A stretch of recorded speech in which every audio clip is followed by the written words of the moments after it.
I asked you to do programming exercises number 1 and 2, not the review questions. There's a review page for some of this stuff.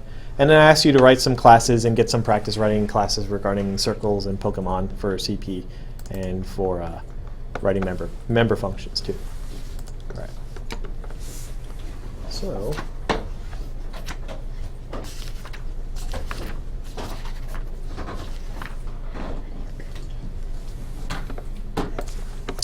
Question number 1, let me make a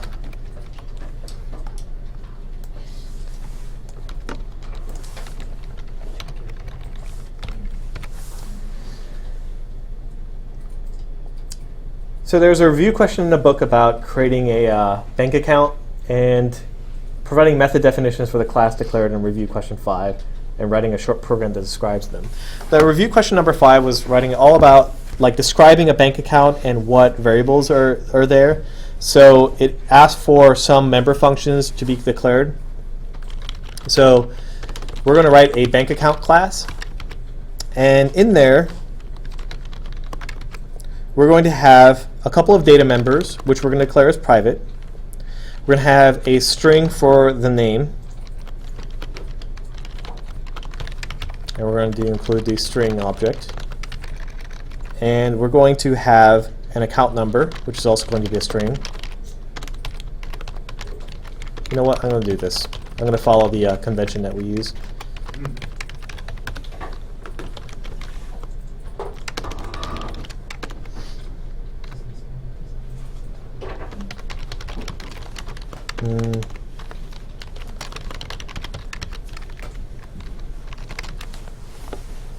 I'm going to assume that they have enough money to fill past a regular integer. Okay. These names here are not great. You could probably do a little bit better. I don't know, like the owner name. Account number is kind of redundant considering it's like a bank account, but we're going to keep that here, and then balance here. So we need to create a function that lets us initialize the data. So we're going to require you to specify owner name, count number, and then long int balance. And we're going to do this. We can do this in multiple ways to initialize. My preferred way is to do owner name, passing in owner name like so, and then account number like so. And then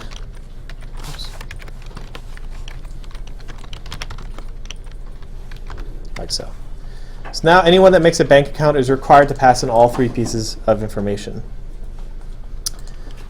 All right. So let's declare one of these guys. Let's make a bank account. Let's call it Steve Jobs. Oh, Elon Musk.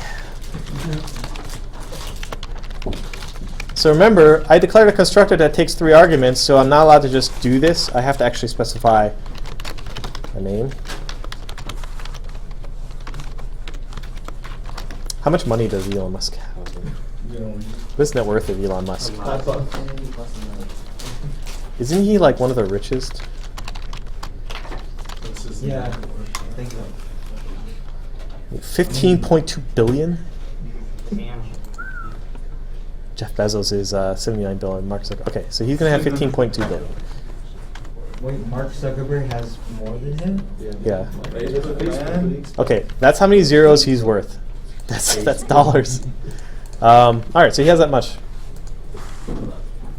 Let's do long here. It's literally. Okay. All right, so he has that much balance. So we can run this program.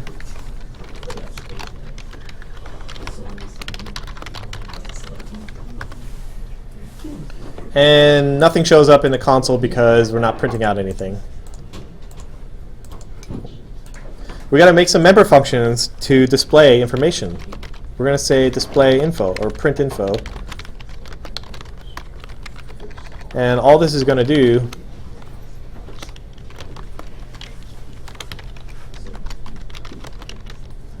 ooh, I should explain this.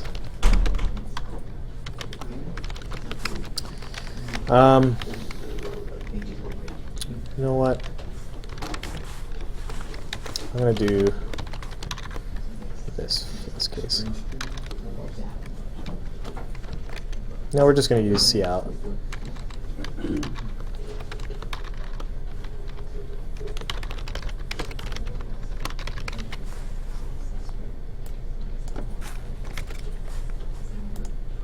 It's going to be m underscore, print out his name, account number,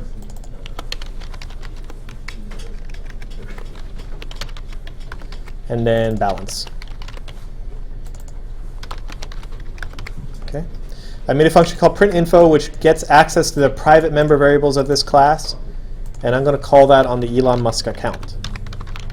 That's the only, if you can see, the Elon Musk account, when I do dot, it only has one option. This is the only public member I can access, which is printInfo. You can see here now I print the info for Elon Musk and balance. Okay. Let's make another account. Who else do we see? Zuckerberg? Spell his name.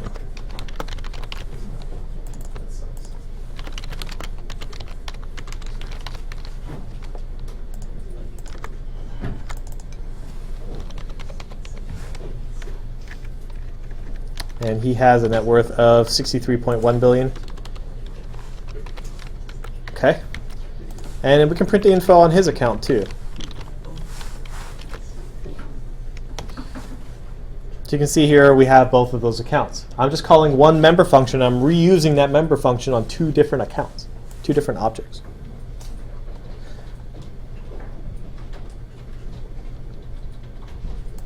Let's make another function. Let's just deposit some money.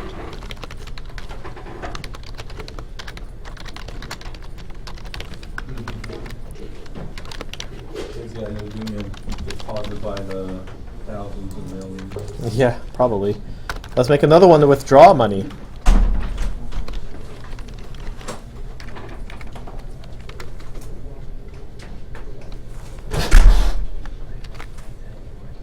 Okay. Let's have Elon Musk. Oh, I need to have. Let's make a. We're going to make a bank account for. What's a bank account? The president. Yeah, maybe I do one for Bobby Kotick. I don't know what his net worth is at all. I'm gonna Google that too. Knowledge is power. Oh. I don't think it actually shows because he owns 4.6 billion, right? The CEO of Activision Blizzard? Yeah, well, he owns shares because he's part of a board. So he 4.66 billion. So delete one of these. Okay, so we're going to take some money out of probably Elon Musk's account. Withdraw money. We're going to withdraw 1 million. 12 billion. And we're going to deposit into Bobby Kotick's account.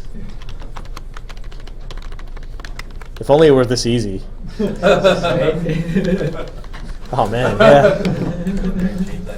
Yeah. You overthrew. And then we're going to print out Bobby's info and then Elon Musk's info as well after that. Okay, so printing out Elon's before, withdrawing some money from Elon and depositing it into Bobby's, and then we are printing the info. So Elon Musk had 15.2 billion. Now he has 15.19 billion, and then Bobby has a little bit more money. Okay. That's exercise number one. It's basically a way to have, you see I have 3 different accounts and they're all using the same class type, and I can use this function across those 3 different objects, and it works the same way no matter what account I'm working it on. Okay. Questions on this one? This is number 1 of the programming exercises.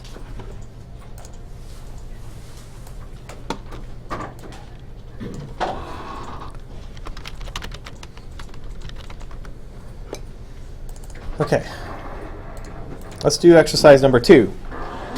We're given a class declaration already. And so I'm going to delete this one. I'm going to put these up on Zool, so you guys can grab it if you want to. There's a new class declaration called person.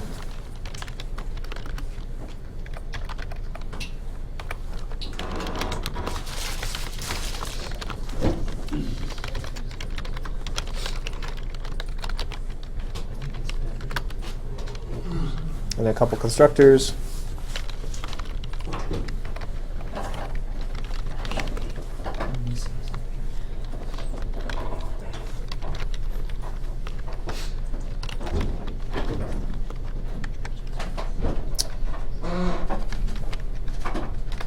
This is the null character, by the way. It just means that there's nothing in there.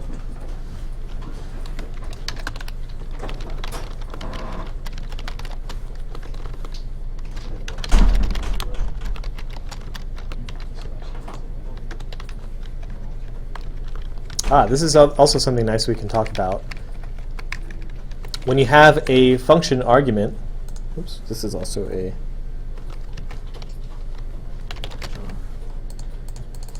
when you have an equal sign in the argument list, this means that it's an optional argument, which means that you don't have to pass in a value for this argument. If you don't, it'll initialize it to this by default. So it's up to you. The concept of the asterisk. What's that? The asterisk for it, or no, the point. So fn, it get assigned a value. This right here, this character, is just a pointer to a single character. However, what it really means is that this is actually the pointer that starts the position of a string. This represents a string of letters. So this thing right here actually points to effectively H, but the way that we parse this specific type is that it treats this entire thing as a string. This is equivalent to doing this. It's exactly the same thing as doing a standard string like this. Except this is the C++ version of a string, and this is the C style version of the string. This is not mutable, which means that once you assign it, you can't change it. Like, you can't change the size of this. Like, I can't just stick more characters on there, but it is a C style string. Okay, we're going to make a few new methods.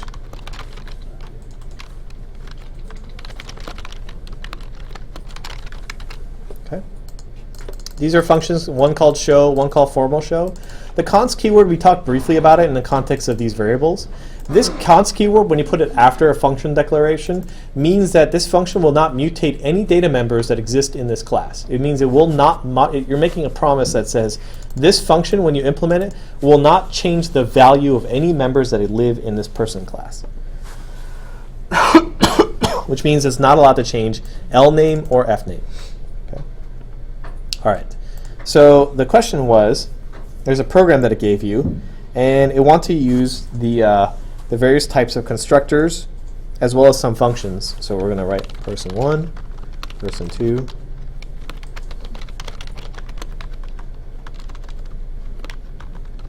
person3,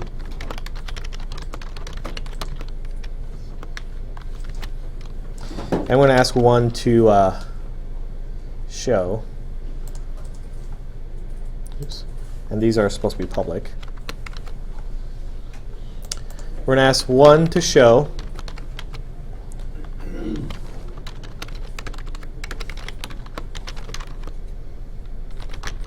put an end line in there to do a line break. We're going to do one.formal show. And the same thing, we're going to do all three of these for 1, 2, and 3.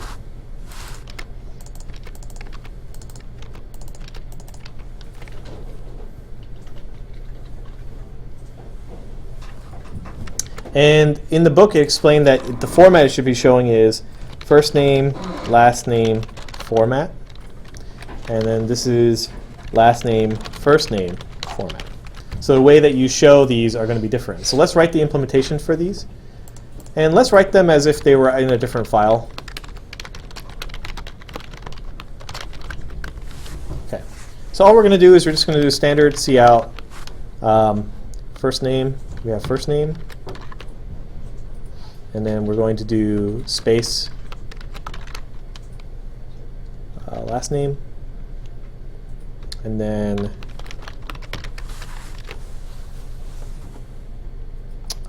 L name, F name. like so. And then we also need to write an implementation for formal show. It's literally the same thing. It's just instead of a space, it has a comma, and it does last name first and first name. So in this case, the constructor I'm calling for person 1 is the default constructor, which means it has no name on it. The other case is this guy has a last name, but no first name. So the third guy has a last name and a first name. So let's see what the output is here. Oh god. I missed one. Oh yeah, I didn't actually finish the implementation. This is actually a good example here. This is what you'll see if you don't initialize your data members correctly, which is great.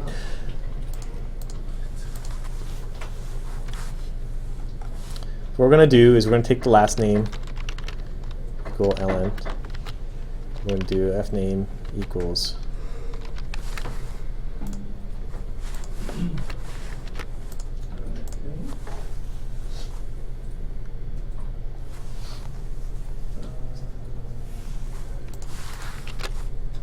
all right, this is also an example where we have an array of characters.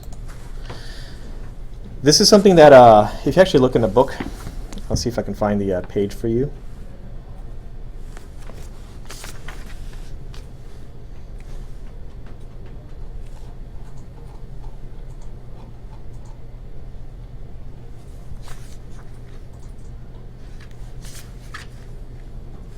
Give me a minute while I find it. String.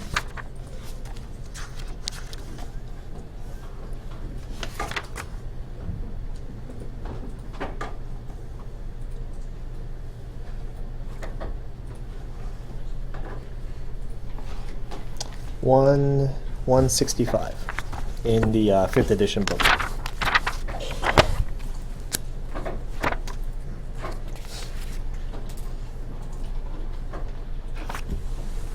So here's a good example of, this is something we're not going to use a lot, but I think this is actually a thing that you'll encounter that you'll see, which is I have a C-style string. You can tell it's a C-style string because it's a character pointer instead of a standard string.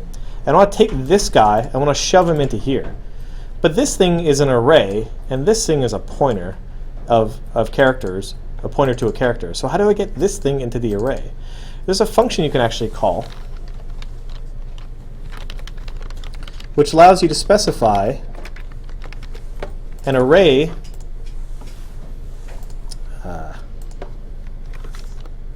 this thing this book was written before we had this problem. But, okay, I'm going to show you both ways to do it. You can do this. This depends. Oftentimes in like a solution, this is considered unsafe because you don't know that. Nowadays, it asks you to specify the size. So there's this new version called strcpy_s, which takes 3 arguments. But you can just call it directly. It's supposed to be more safe. But what this does is it takes all the characters that it finds at this pointer and stops when it hits the last character, takes that whole block, and it shoves it into this array.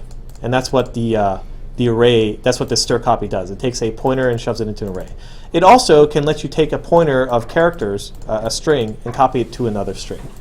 This right here is something you'll see in like older engines, but if you do encounter this, understand that you're working with C-style strings. But these are just strings like anything else. So,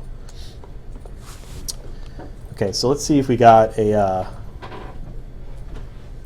Our formatting is not great. Here, let me separate out our formatting a little bit. Move this here.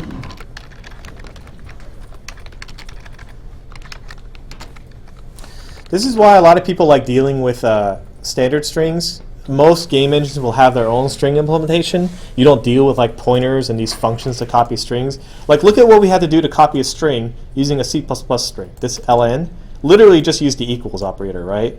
In this case here, when you're dealing with C-style strings, you actually have to copy the memory that existed here into the array. It's just a little bit more cumbersome, and it's also potentially error prone depending on, like if I had this many characters in it, this actually leads to a crash because it can't copy this many characters, which is what, probably like 30 characters, into an array that only has 25 in it.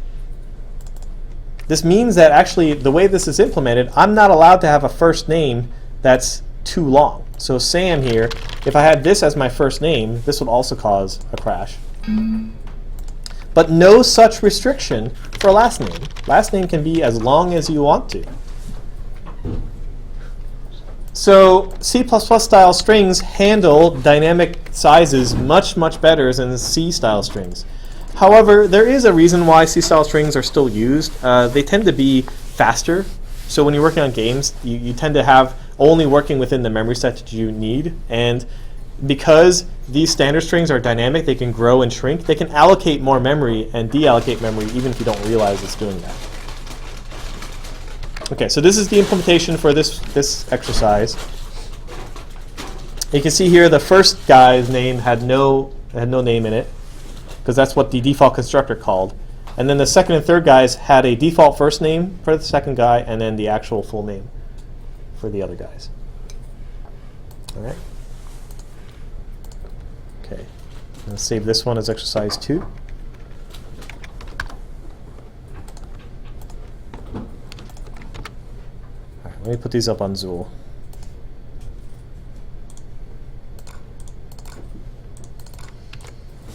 All right. Okay, moving on. A few classes that indicate how to write a circle as well as a Pokemon. I wrote these in a way that kind of like based off the web page here. So the circle one is actually directly from this web page for tutorial on classes. So if you follow the example here for how to write a, they actually have a rectangle and a circle here, like so, for volume and radius.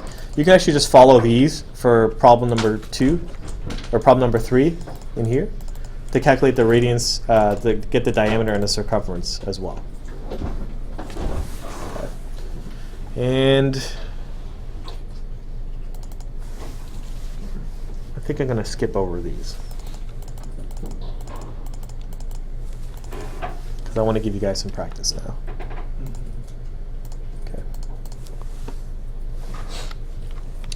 These are, I don't know if we're going to have time.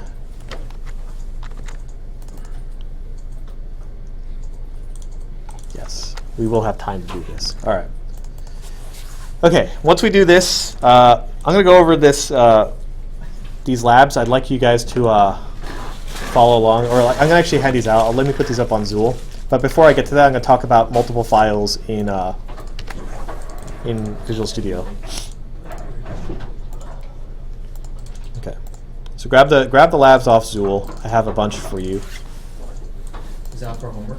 This is going to be for homework as well. But we're going to do the rest of it we're going to do as much as we can in class. I want to talk a little bit about how you break up work, how you split up work. We have. I need to give you guys the homework from week 2 as well.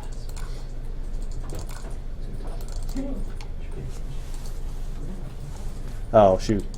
You know what? If you didn't do the homework, then this is going to be a little tricky for you. So I'm going to finish up writing out this class declaration for Pokemon, and then I'll go over how to split this up in lab. So I will go over this answer here for number 4. Okay, and then I'll get into the labs for this week. So we're going to write a Pokemon. Easy. Something that describes a Pokemon class.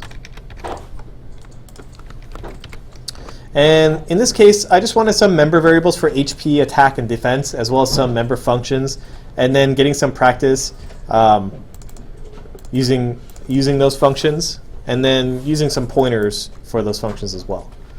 So we're going to write a class for Pokemon, just like I did for the others. Has a name, has an attack, has HP, and has defense. And it has a few member functions: set value, print info, and get CP value.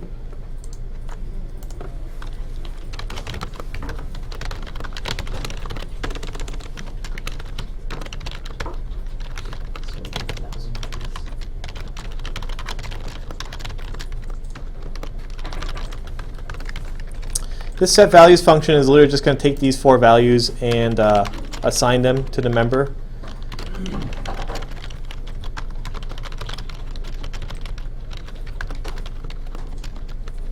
All right. There's going to be another function called printinfo.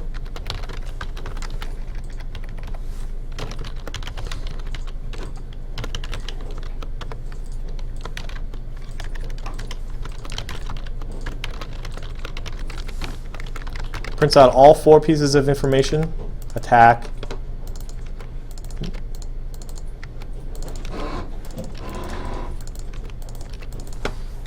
HP, attack. This is actually similar to the Pokedex that we did. And then we're going to get another one called getCPValue, which takes no arguments and returns an integer.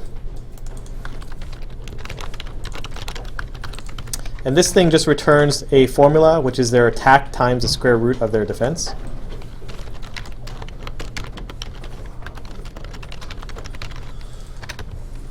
Okay, like so. And then we create 3 Pokemon of our choice, calling printinfo on each, and then also printing out the CP value of each. Great.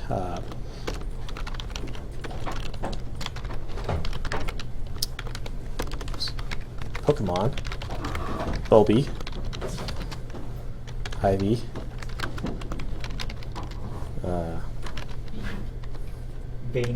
Vena, Vena. So Bulby, we're going to set the values for his name, Bulbasaur. Actually, you know what? I'm going to name the variables the actual Pokemon type name.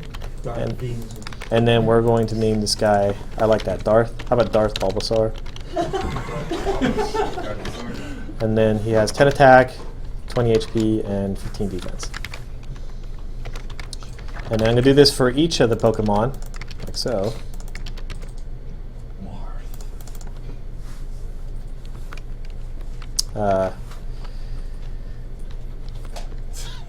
What is a good name? Vader. Luke.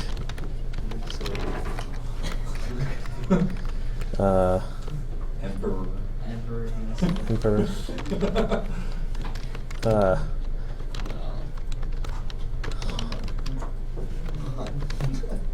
Vena Solo? I'm not sure, but that'll work for now. Venus Solo sounds good. Vena Solo. Just update their values here. All right. So I set some values for them, and then for each of these guys, I'm going to call printinfo. And then I'm also going to call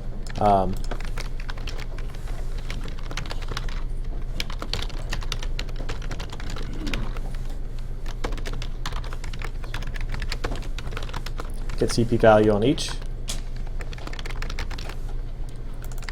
Ivysaur, Venusaur, Ivysaur, and Venusaur. Okay. So we have all the values for each of them, and we're going to print out the information. I need to do C out here.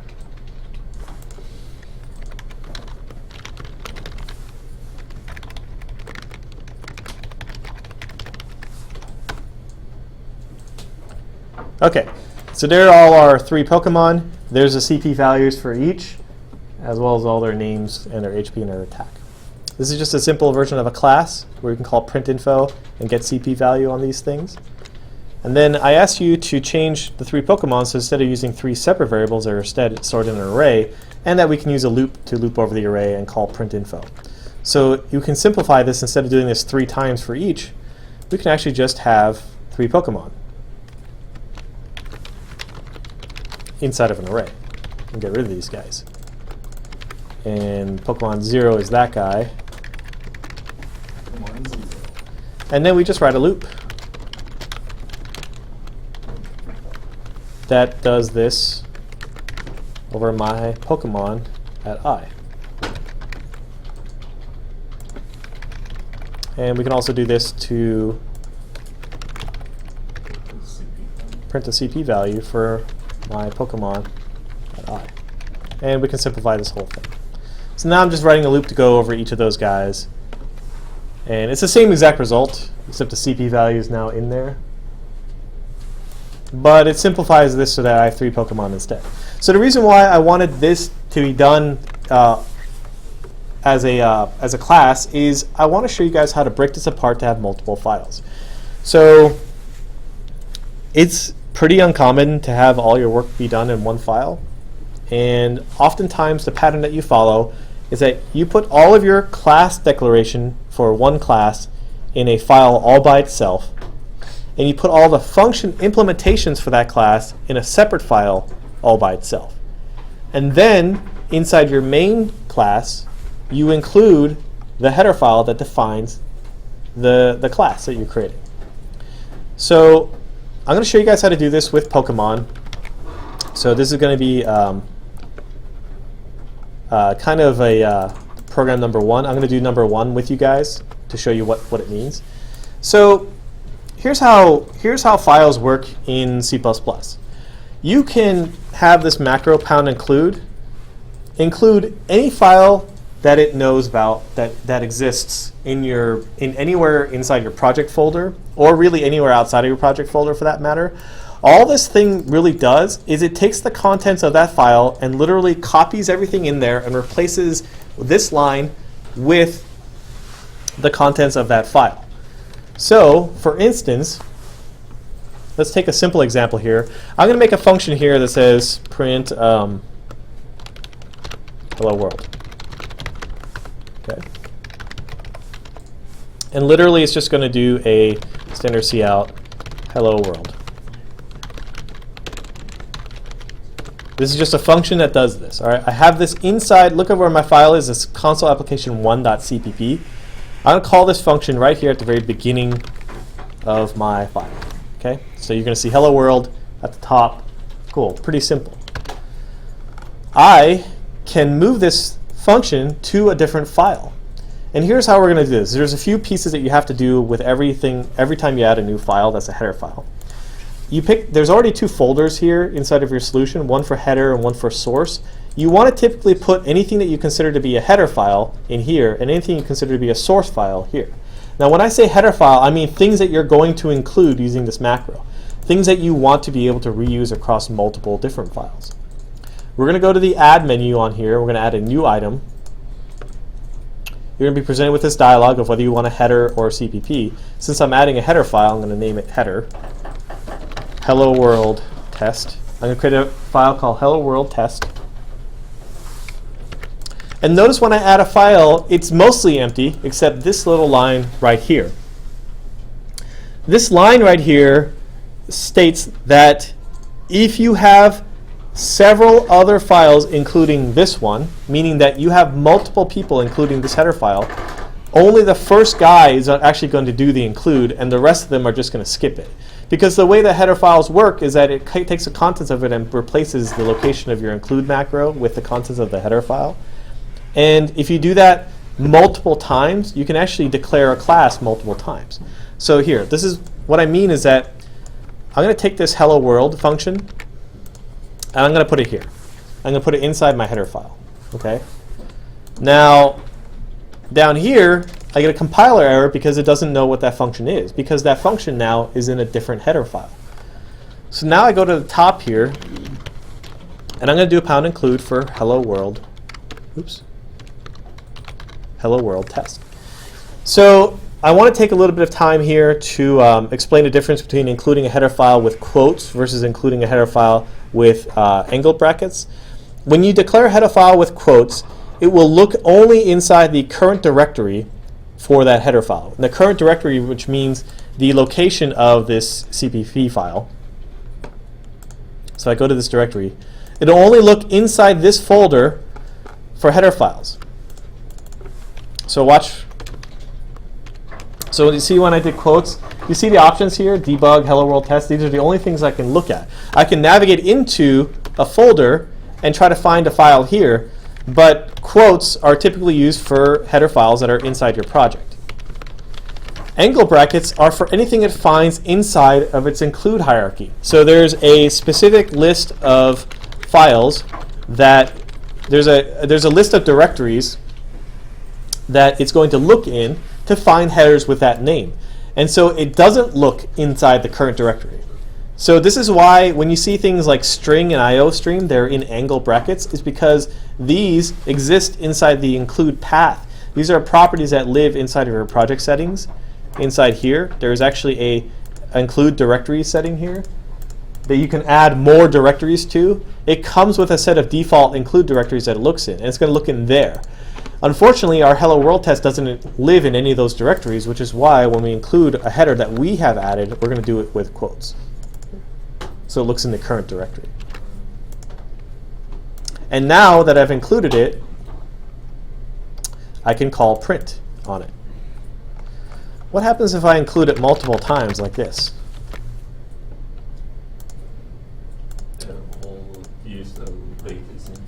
It's going to replace, it's going to do that 5 times in a row. Notice I don't get an error though. What happens if I do this? Well, I got rid of that pragma once that was at the top of this header file. I deleted it, right? Now I'm including it 5 times. I got an error that says, hey, this function that you're telling me to write, someone's already implemented it before. That's because I've included it multiple times. Most of the time, this actually is not a problem because you're only including a header file once. However, if I had 2 different CPP files including the same header file, and it looked like I had a separate CPP file including hello world test as well, I would get the same error message as I do here, which says it already has a body. Which is why this pragma once is really important to have when you're breaking up your files. All right. So that'll solve this case. So now I can include this as many times as I want to. It really doesn't matter. Like it'll only ever do it once, and it compiles fine. Everything's fine. So we're going to get rid of that. So now I want to move this Pokemon class into its own header file too. So I'm going to add another new header file. I'm going to call this header file Pokemon.h. And I'm going to take this entire class, everything inside of it. So now my program is literally just this. And I put this entire class here inside of its own header file.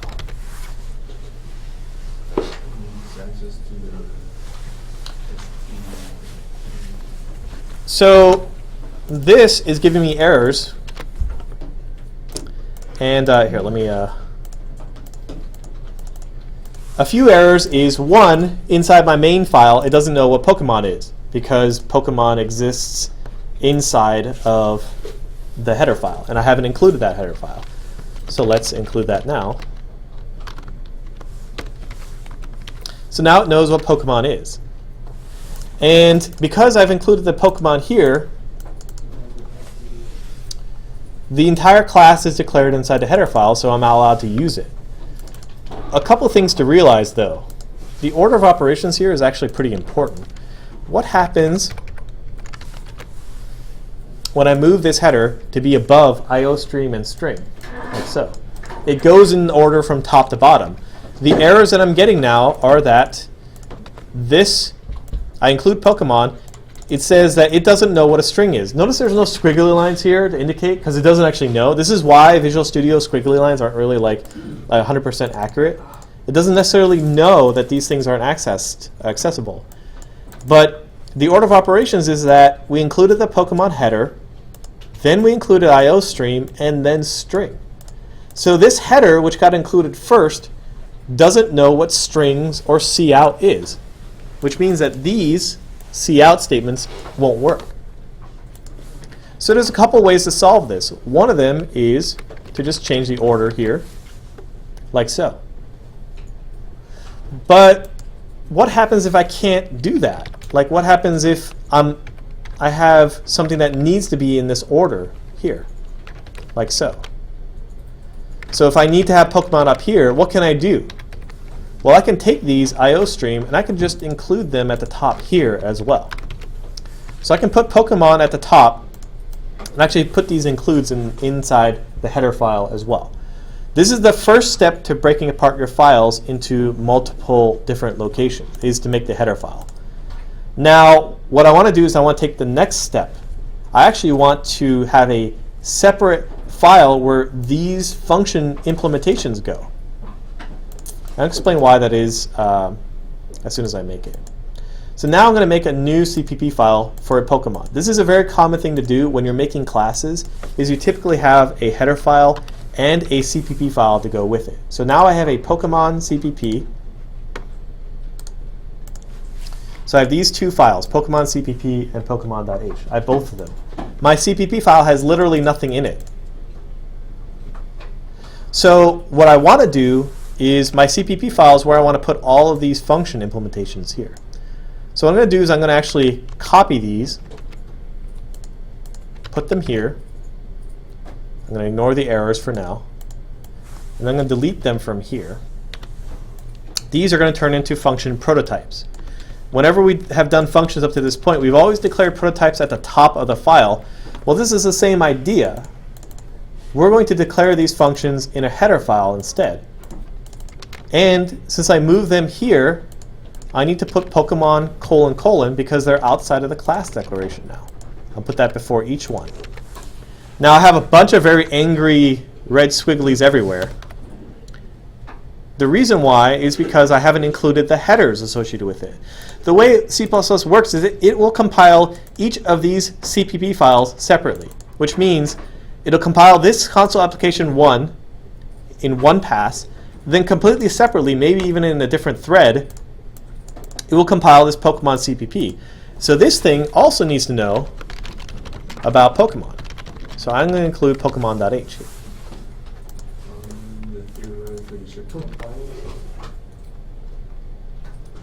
And all the squiggly lines are gone, right? All the red squigglies are gone because now I've included this header file. So two different files are included in the same header. Watch what happens when I delete this guy. Oh, one other thing too. If you're making an empty project for Visual Studio, you won't run into this problem.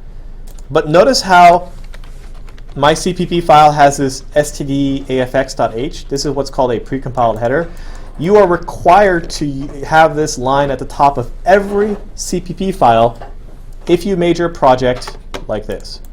If you made a project that is a Win32 console application, that's not an empty project, and you're using precompiled headers.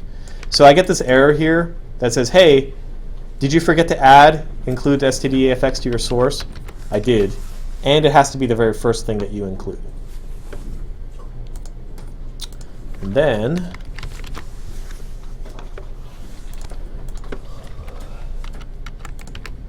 what we can do here, I'll show you. Now I have my Pokemon CPP. All my functions are in this CPP file here. My prototypes are here.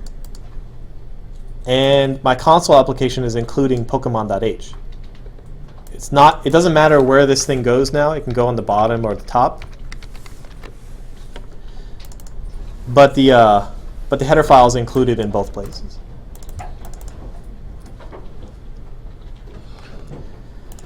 The way that compilation works, it's a little bit of it's kind of a easy to ignore how this thing works. But I want you to really think about when your game builds. It builds each CPP file as its own object. And then, once all the CPP files have been compiled and generated as objects, it attempts to link together the different pieces of the different functions that it needs to call across the objects in what's called a linking step. So this is why I'm going to show you what a linker error looks like. Let's say I forget to implement one of these functions, right? Let's say I have a header file for set values, and I don't actually implement it. You guys might see, it's really hard for me to, you guys might see this really angry looking error message here. Can you guys see at the top here? That's an error message. So if you ever see something that says unresolved external symbol, and the file itself over here is not a CPP file, it's a .obj file, that means it's an object file. This typically means it's a linker error. You can actually see LNK. This is during the linking step where it takes the several objects and reconciles the API, reconciles the functions that it needs to call across all the different objects. And it found that, oh, you told me that there was going to be a function called setValues. You can actually see that here. I couldn't find that function in any of the object files that I compiled. So you're missing it somewhere. And so when you see an error like this where it says unresolved external symbol, most of the time what that actually means is that you forgot to put inside the CPP the function to implement this. Or you put it there and the prototype doesn't match the actual implementation. So here I literally forgot it. You'll also get this linker error if you create a function that looks like it but doesn't actually implement it. So if I do, this is me. I don't know if I can fabricate an error. But just know if you forget the implementation, you're going to see something angry that looks like this, which looks different than an error that looks like this. Okay. Okay.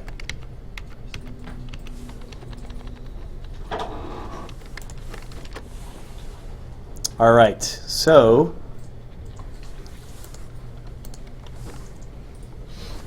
here's what we're going to do for the half hour that we have remaining.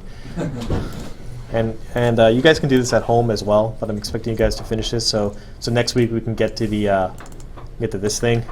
This will be the lab for next week, which is I want you guys to go through the practice of making a new header file to represent a Pokemon trainer, as well as creating a class to represent what a Pokemon trainer has. So I want you to, it's kind of the same thing as what we did for homework last week. So if you didn't do the homework for last week, I'm going to ask you guys to push to do this homework, because this is basically making more classes. And it's going to lead directly into making more classes for next week. I want you guys to make a new header file called Pokemon Trainer, and then implement a bunch of member functions and member variables there. So let me take this whole project here. I'm going to actually I'm going to put it on Zool. I'm going to give you guys the whole project.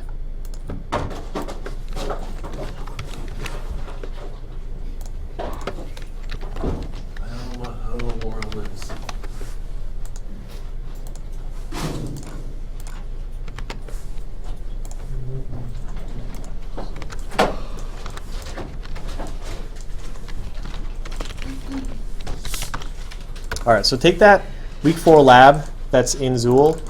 It might, you know what, Zool will probably blow up because it has like executables in it. We'll see.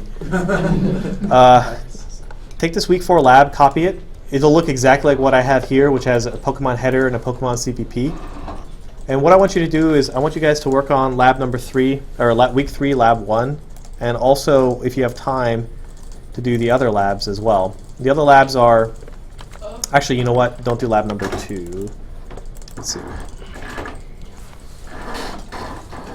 Yeah, you know what? We're gonna do lab number 2 and 3 next week in class. So don't worry about lab number 2 and 3. Just do lab number 1 for homework, or lab if you have time to stay in class. All right?